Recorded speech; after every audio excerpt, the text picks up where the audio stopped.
UDA presidential candidate and Deputy President William RUTO arriving there, and Rashid Abdallah is on standby. Rashid, kazi kwako. Bila shaka Joageo, ni kwamba ule muda ambao tulikuwa tunausubiri wa wale waniaji urais umefika kwa hivi sasa.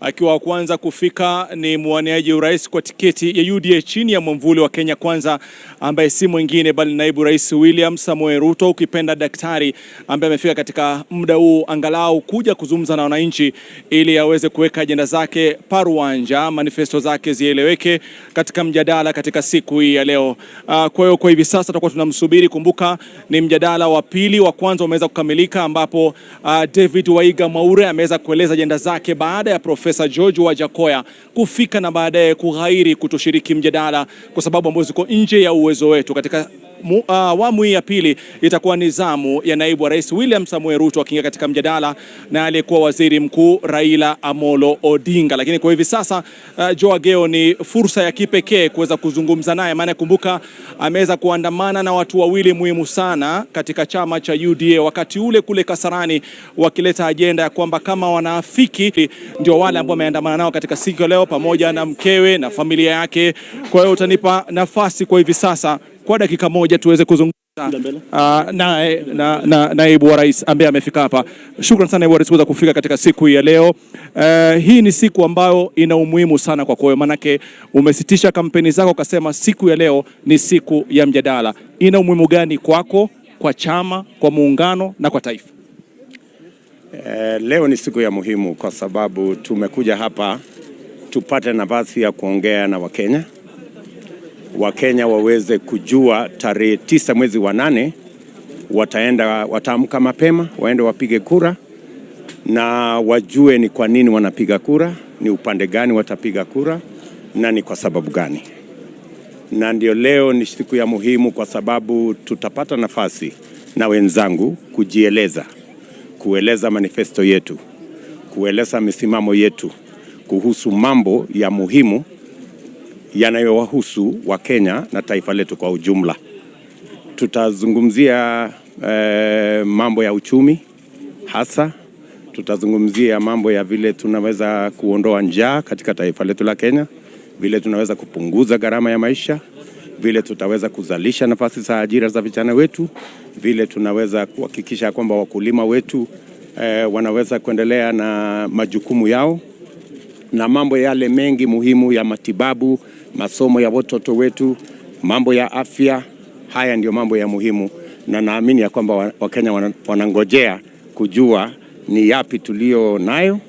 Tumewazungumzia pale nyanjani, lakini leo tutapata nafasi mwafaka ya kueleza kinagaubaga yale mambo ambayo tumepanga kwa ajili ya uongozi wa taifa letu.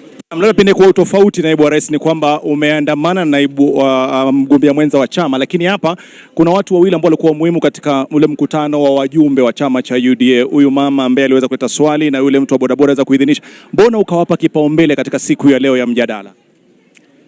Kwa sababu nimeambatana na wao tangu tuanze hii safari. Huyu mama nilimpata kule Kiambu wakati tulienda kule kwa Economic Forum, na niliona ni mama mwenye ako na maono.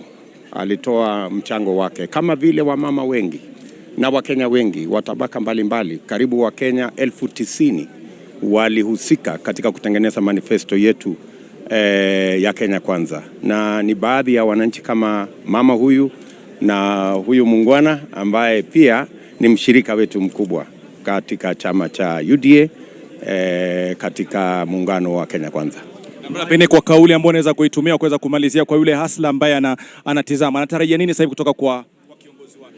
Anatarajia kujua ni vipi yeye ataweza kuweka chakula katika meza, ni vipi mtoto wake anaweza kupata ajira, ni vipi masomo yake ya watoto wake itashughulikiwa, ni vipi kilimo kitashughulikiwa na serikali inayokuja, na ni vipi anaweza kuhakikisha kwamba ako na matibabu, na ni mpango gani tulio nayo kumshughulikia ili aweze kupata matibabu bila matatizo. Naamini kwamba haya ni baadhi ya mambo Wakenya wanangojea. Naam, kila laheri katika mjadala, kila laheri katika mjadala. Naam, naibu wa rais William Samoei Ruto, daktari, akisema kwamba katika siku ya leo ashazungumza mengi katika kampeni Joageo, lakini ana fursa ya kipekee kuweza kuyachanganua kwa utaratibu katika mjadala. Hivyo basi ameandamana watu wawili ambao ni muhimu sana katika safari yake yeye kuchaguliwa na kupewa tiketi ya uwaniaji wa rais. Narudi kwako ili Wakenya wapate fursa baadaye ya kujua mengi na wachanganuzi matarajio yao na hoja ambazo ni muhimu kujadiliwa katika siku hii ya leo. Joageo. Shukran. Rashid Abdallah there speaking to the Deputy President who is the UDA presidential candidate in the Kenya Kwanza coalition in this election that is now just 13 days away. Dr. Ruto there talking about what he believes is important for the country and sort of giving a glimpse of what he hopes to talk about during this. And interestingly, Professor Witi arriving with his entourage, which includes the two people we saw who endorsed him, Pauline Waithera and Kelvin Okoth, sort of trying to remind us of what he has been saying out there in campaigns. Well, the DP is a master of optics, and I think this is just basically one of those instances where he uses to full effect essential imagery just to construct a narrative that endears him more to the ordinary Kenyans, because those two people are very unlikely participants at this level in this country. We don't see ordinary Kenyans flank presidential candidates. But I was just about to say one thing. The reason why ethics, integrity, and values are subordinate in our political discourse and in political organizing is because the basis for political mobilization is still ethnic. If you look at Raila Odinga, he gets onto this stage because he has a strong support of the Luo community. Look at William Ruto, who has built an interesting coalition between his Kalenjin community and the Kikuyus. Mwaure does not have that luxury. And therefore, when he rides on values, Kenyans are not paying attention, because what brings us to this stage to even then invite these conversations are not the important things. These things come afterwards. And this ethnic political mobilization is a huge problem that we have to deal with. But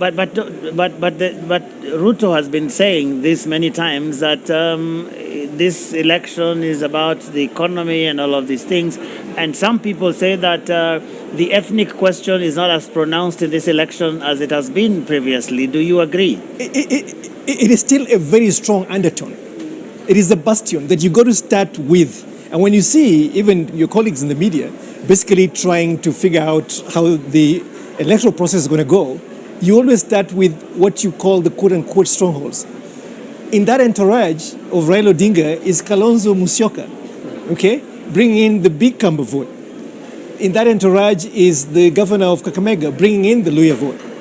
And so you see this ethnic bifurcation being a very critical point of mobilization. So issues that are substantive to the citizens of this country, such as unemployment. How come we don't see youth mobilizing around the unemployment question? That even Mwaure today was just deplorable in the way that he handled it. He had no great ideas. And even Deputy President William Ruto and even Raila Odinga, nobody has any clue about how to mobilize the economic resources of this country to then create the traction that leads to jobs. We still imagine that if you're going to give us handouts in terms of grants and loans, that every young people can start a business. They don't want a business. They want jobs like you and I. They want jobs like the one that Ruto is seeking, not the jobs like their MPs. This economy of bringing your own job is not working. It never builds economies. And that's a good place, Wanjiru, to kind of segue into this next debate that we are going to have in about 20 minutes' time, where we actually have two campaigns markedly different in the platforms on which they are running. Both of them saying that it is the economy is stupid